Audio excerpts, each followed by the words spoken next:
শিক্ষার আলো দিয়ে বললাম, আপনার শারীরিক শক্তি দিয়ে তো পারেন।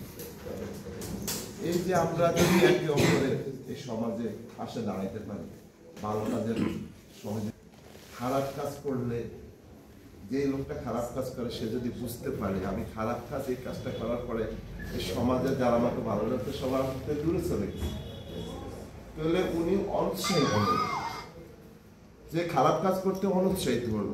এই যে আমাদের অনেকের মাঝে কথা আসছে, এই সমাজ, এই যে ভাই বলছে আমাদের রাষ্ট্রবিজ্ঞান নিয়ে লেখাপড়া করছে, সমাজ কেন ভালো কাজের দিকে মানুষ ধাবিত হয়, কেন খারাপ কাজের দিকে মানুষ উৎসাহ পায়, কেন পায়?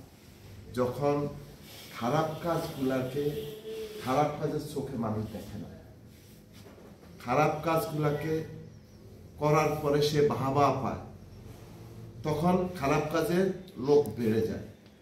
এই যে দলে করি না কেন, আজকে 15 বছর আমরা কেউ ভোট দিতে পারিনি।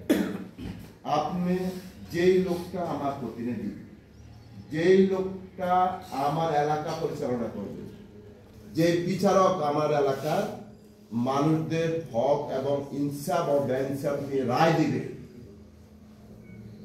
তিনি নিজেই অবৈধ। আপনি তার কাছে বৈধ কিভাবে আশা করেন? এই সব সাংবাদিক প্রতিনিধি আপনারা আছেন, আপনারা সমাজের আয়না। আপনারা একজন ভালো মানুষকে হাইলাইট করবেন এই নিয়তে যে ওই ভালো মানুষটা সম্মানিত হলে 10টা ভালো মানুষ আপনার এই সমাজে কাজ করতে এগিয়ে আসবে।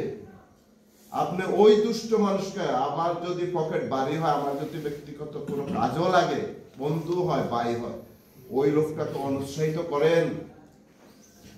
যে লোকটা উৎসাহিত করে 10টা অনৈতিক লোক আপনার সমাজে আইসা ভাষা বাঁধবে, এতে এটা যুগ যুগ ধরে আমি মরে গেল, আপনি মরে গেল, আপনার ভালো কাজ আপনি কিভাবে আশা করেন কবরে যাওয়ার জন্য?